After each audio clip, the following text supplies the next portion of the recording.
این موجیر نیست اگر دوشنبه زنگ زده است این برادر دوشنبه گپ زده است رحمانوف این موجیر نیست نمتری داتون تویسون پر یا زنه که دروازی را زدهشه بسو گپای خوب زده است دا بسو کامera کمپیر اشاق میکنی رود شاید دوشنبه پیش خورد گپ دست لعنتی برادرای عزیز التماس پدراتون هم بفهمونید فرزنداتون هم بفهمونید همسینباتون هم بفهمونید تمام تک تک میشناساتون یا دیگریتون هم بگین این رحمانوف در تمام انسان ها شناس کنید این ظالمی این لعنت الله را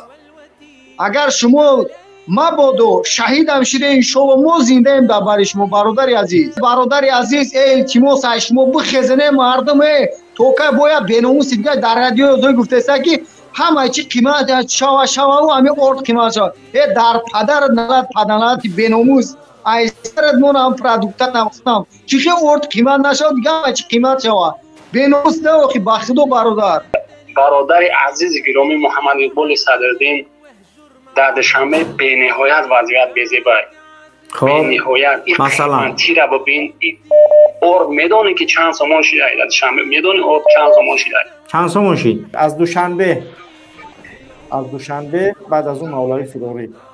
سلامت باشی برادر دانشجو از دوشنبه عزیز بله دوملو امی یک دو خطاب دارم 2 دقیقه وقت مده انشاءالله سلام علیکم با تمام بینندگان گروه مهاجران و یک چیز دیگه گفتنیم که با همون چاپلوسایی که مقصد میبرایم بجا میشن حقیق قید دفاع کرایم پرزیدنت و هم پیشواتون ببرایم با چهره و اشکر اخورات نکنیم بیناموسو روزش میشم و شما رو میقپیم رنگ سگ چوپونی میکنیم فهمیدین بعد استعفا با همون فیلی سال خورده پنسیونر ببرو 10 شبر ای همینجا ما ایت بیزور شدگیم التماس با برادر عزیز یک چیز دیگه گفتنیم همین انقلاب میگن همین روز ارد 300 سومون شده ده همین گفتهای ما چی فکر داریم برادر آیا مردم زمستان 400 سومون کنه اگر این مردم یگان کار نمیکنن 400 سومونش کنه میگن بچه جان پیش روی میکردی 275 80 سوم بود حاضی خلق 450 سوم شده است پیشروی ملت اساسگزار صلح و وحدت یعنی که چیز هست که وضعیت بزیبای پلتا بسیارترک روی که بو باشش بسیارترک خور رسم میکنه بسیارترک کار میکنه تو ساعت 6 کار میکنه 18 تا ساعت 21 کار میکنه که بود یعنی که 100 سومیگه زیادی 150 سومیگه زیادی با شقتی پدرش یا که همسرش کودکاش روی کنه چیکار میکنه هیچ نمیکنه رحمانوف میدونه چیکار کرده است اگر گوشت 150 سوم کنه روغنک لیترش اگر 100 سومون کنه اگون کسی اگون کار نمیکنه این رحمانوف این میدونه که مردم چیکار کرده است نمی بایم بشنوه میره بفهمه بگیره یعنی و این معینه یگان کار نمیکنه این مردم برای چی برای اینکه اولم بیدار نشده است وقتی میگم لایکاتون ابمونه تو مردم بیشتر بیدار شون تو مردم بیشتر بفهمن تو مردم حقیقت بشنون هم مخبه و همون خاطر خواهش میکنیم 400 360 نفر دیگه مونده است که 140,000 شیم و پادپیسات سکنه همتون فهمیده است که ما یگان گپ غلط یا دروغ نگفتیم ما هیچ وقت هدفمون تحقیر یگان انسان بیگناه نیست ما تحقیر هم آدمی را کرده هستیم که شما را با مهاجرت آورده است ما تحقیر هم آدمی را کرده هستیم که تو در مهاجرتی نمیدونی همسرت خواهرت دخترت نزدیکات در توشون چی حالت دارن چی حیات دارن ما در همینجا در پیش کودکامونیم 1000 خیل فکر میکنیم و میترسیم چی گپای اگه تو چند هزار کیلومتر دوری همین قرار فکر که یبار ما شما مهاجر را حمایت کرده استیم یگان کسی دیگه نه از این ملت مظلوم حمایت داریم یگان چیزی دیگه نیست بتونم منم برام سفیر کار ما دیگه کنم گشتن بگیرم 1000 کار دیگه شرطه که من اینجا بیام 4 5 ساعت بشینم یعنی که صحبت کنم برای چی برای بدوری ملت وقتی برای بدوری ملت میگیم بگذار لایکاتون تا ثواب بیشتر بدار شدن ملت شود ممکن من امروز میبرم هیچ وقت شما منتظری فردا نشه بدر اومدی لایک تا بگو پادپیسات تا بکن دعوت تا بکن پادیلیت سرچ بکن تو یا برادر دیگه بفهمه ببینه این مسئله را سلامت باشی برادر از شنبه یک چیز دیگه اگر چی باشه برادرو التماس شما تو همین قوقت یگون وزیر حرم پدرنلت یکی کدام وزیرش نباشه همین قوا بدورتون کرد یگون کس بدورتون نکرد همین برادر اگر چی جونش جاورای کی روزی دروز میبره همینجا خچ خسته کرده 4-5 سال یک کرسی ده خود یک جدا کم تر بشی پوچو در میکنه یک جدا در میکنه ای برادر و التماس ای همی بانوموس چین همون یا لایک ای والله قسم گفتم یکم کس شما را هیچ کنه ای دروغه همین پروسته یا پونت میکنه که ما کلاس خطینی فلان قبلی سود کردیم ای دروغه همش ای برادر ما در درین همین مقامات در درین کارهای داخله ما خودم خیش تورم کار میکنم از گنرالای سابق بود از دنیا گذشتم ما همو سوال میکردم که همین چیزو حقیقت داره هیچ حقیقت نه دروغه روز خلق توروندنی ان نیم چشم خلق تو زیرا ترسونده سنه برادرای عزیز بمونن هم لایکاتونا از برای خدا پدیلیت سکنین کلاس همون اوخی التماس اشون خیلی فیکایی که دام سبشنی و نام جای کامنتر یا من ایسان احمقی و چیز التماس اشمو مدیراتورا نگاه کنین دفع کنین اپرا زبلا کنین یا عمره دیگه نداره همجا برادر عزیز ما از شما هزار بار میندارم انشالله که همین طرفدار همین جنوب با چهره اشکار دعوت کردیم مقصد انا ببرین اشکار رو دفاع کنین با خدا قسم این یا پیشروی یا ما یک روحیه ما رو بلند کردن انشالله این خدمت که شروع کردین انشالله یه امر قهرمان میمونیم برادرای عزیز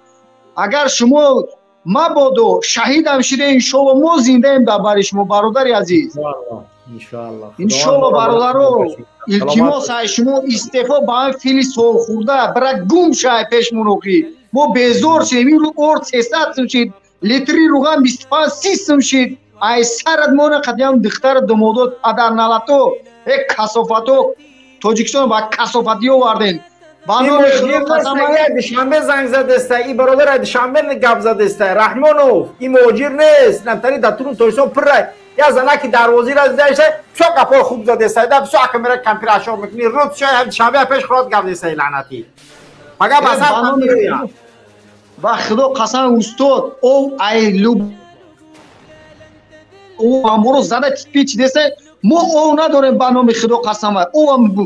او خوب میشه با خدا قسم این سویتومونو کشته است اندازه اینا بازی اوچوچک بینن اومده میگه سویتو قیمت میشه میگه توزی میستونا یا مو پس چاقبا بو قیمت میشه ای سر تومو قدم گسی رو تومو گسی سویت شنا قیمت کای نمیخیزن ارد شنا قیمت کای نمیخیزن شکرش قیمت کای نمیخیزه روشنا پلاکی کای نمیخیزه دختراش دسته نمیخیزن خیلی چیکار تو کنه یگون کار نمونده است که نکرده باشه تو نمیخیزنی مردم چیکارشون کنی برادر دوره سالوز بود بابام نقل میگه با خدا قسم بابام نقل میکرد همو گسی نورک بود که وست تاجیکستان همه سوید میداد ای ایسر شما اینو گسی نورک گسی بویغوزی سمتوده یک دو ای روغون ایسر یونای پدناده دزداره ای کسو ای قسمت گجو میره ای قدر گس گجو میره سوید داور طالبا را فروختیزن ایسر یونای قدم طالبا را پدناده را فی ای سرک تومو ای برادر عزیز ای التماس شما بخزنه مردم تو که باید بیناموس دیگه در رادیو ازوی گفته است که همه چی قیمت شوا و همه ارد قیمت شد در پدر نلت پدنات بیناموس ای سرت مون هم پرادکتت نمستم چی ارد قیمت نشد دیگه همه چی قیمت شوا بیناموس ده اخی بخدو برادر گفتی خیلی 500 سمامشه یا بمرم اگیش نگم یا نمیخزنی مردم بیناموس چی دگیه مردم بدور شوند به خدا دیگه خسته شده برادر به خدا قسم ایکوی 40-50 میکور میکنی گو روز نمیگذره برادر یا نون 4 سومون شده 5 سومون شده یا نونی نونبویی که 2 سومون بود برادر ما بیزور شدگی میوه مینن پاد بوغ میگن نمگه بوغ کرد که پشتر ایسری مونا خوش با خدا 1 کیلو 23-25 سمه در امید شبه ما بیزور شدگی برادر عزیز او شام قیمت کرده سویت هم نلوک شم این کجا بره پنسیانه رو 150-200 سمه میگیره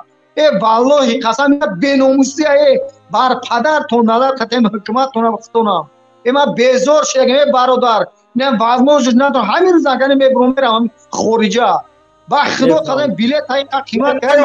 نه بس ولی ما میایم ان شاء الله نه یک جمعه که تمام که بیا چیگه میشه شهرنر همونجا باش خدود همونجا باش خدود ان شاء الله برادران ما دربار شما یگان خدمت باشه با ما مراجعت کنین ان شاء الله حتما شهرنر الله حفظت کنه بهترین خداوند صفی تو برادران حقگور از زیادتر کنه الله حفظت کنه برادر شمله یک نفر از تاجیکستان بله بفرما توجیکستان. السلام علیکم. و علیکم السلام و رحمت الله. تشکر برادر، خوبیم الحمدلله. بله. تو بر رحمان فی پدرکش، بر رحمان فی مادرکش، بر رحمان فی دشمن این 9 میلیون، بر رحمان کی پیشوای زیناکار و پدافیل. استفاده برات داشته این سخن ما یک شهروند جنوبی توجیکستان ایدرون دیشمه برای تو. بله. انا شیرینا شما در آسیا اشتگی ترسیده سینای درون دوشنبه زنگ زیست یا یگون جونستن. آمین. علیه لعنت الله. من شهروند جنوبی توجیکستان ای داخل توجیکستان برای تو صحبت کردم. والله بالله تالله خدا ترا خار کنه پروردگار. حمدی سر رحمانو. تمام این بیوا کار نکه. چی گپ خبره دادشنبه چی گپ خبره؟ برادر عزیز گرامی محمد اقبال صدرالدین دادشنبه به نهایت وضعیت بزیبای. خب به نهایت مثلا تیره ببین اور میدونی که چند سامان شده دادشنبه میدونی اور چند سامان شده؟ چند سامان شد؟ 176 سامان، 276 سامان، 275 سامان. والله قسم به خدا. یعنی که سویت دادشنبه هسته یا سویت هسته پرابلم نه سویت نه؟ نه سویت هسته. اوزی سویت هسته. خب سویت هسته. انا که همین مردم برنامه‌های همین مخالفه را تماشا کرده استن؟ در دست تماشا کرده است. محمد اقبال برادر جان من 2 مینوت وقت بتیم از صحبت کنم این مسئله. گپ زد. چیموز ما یک خطاب به مردم عزیز شریف توجیکستان دارم. گپ زد. شیبا که میترسن ایشان نمیفهمونن. برادرای عزیز التماس پدراتون بفهمونید، فرزنداتون بفهمونید، همسینباتون بفهمونید، تمام تک تک میشناساتون یادگاریتون بگین این رحمان فر در تمام انسان ها شناس کنید ظالمی این لعنت الله را. باور میکنید برادر یک سکون وقت میگم مینوت وقت میگم در یک جا میشنم این خدا سوتر سیستم ظالمیش نقل میکنم. بله احتیاط کنه برادرها. همه آدمایی که ریشاشون کلان اندیدشون کو همون کوشش کنین نزدیکشون نشه. اینمی قگاب اوزی هم یتیموف چی در روسیه چی در تاجیکستان هم آدمای دونه که اود نمیتونه گشته و تری آدم همین دیده که ریشش کلان اومد همی استغفرالله اعوذ بالله همی سرکشیشتن و رحمان فیگون گفت در تو بارش نکه که آدمی او خوبه هم دیدش اعوذ بالله گوترم برا تمام. آره که بزا هموان اوزی بزا همونوان امیو احتیاط کنید. ای وقت که من خطا گوش میکنم منبر موجی تشکیل شده نبودولی این برنامه شما. بله. قسم به خدا من به نهایت برادر دوست میدارم. الله شما را دوست داره برادر گرامی. احبکم الله کما احببتمونی. الله شما را دوست داره برادر. سلامت باشین. آمین برادر. مهربان الله قادر زودتر لعنت رو را بالای سر این ملت مظلوم ما. آمین. شما را صبر بتیا برادر. سلامت باش. دشمناتون کور کنه خداوند دشمناتون هلاک بسازه پروردگار زودتر به مرادهای نیکتون برسیم پروردگار. سلامت باشه برادر گرامی. الله حفظت کنه.